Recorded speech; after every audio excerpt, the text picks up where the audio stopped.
Hi friends, బంగాళదుంపలు fry చేస్తున్నాను friends. అయిపోయింది. కారం కూడా వేసేసా. ఇంక ముంచేయటం కొబ్బరి కారం వేసాను. సూపర్ స్మెల్ వస్తుంది. చాలా బాగుంది వాసన. వర్షం పడుతుంది కదా, ఎలా అవుతుందో జుడిపోకిలా బాగా వర్షం పడుతుందండి మాకు.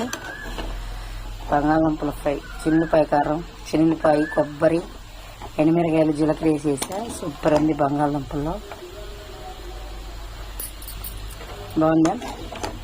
తోటకూర ఫ్రై కూడా చేసా. టమాటా పచ్చడి కూడా. వంట అయితే 1 గంట 1:30 అవుతుంది. ఇప్పుడు అయిపోయింది వంటలో. ఇంత మటుకి పని అవ్వలేదు ఫ్రెండ్స్. ఒక్క పని రాలేదు. 1 గంట అయినాయి. Hi friends,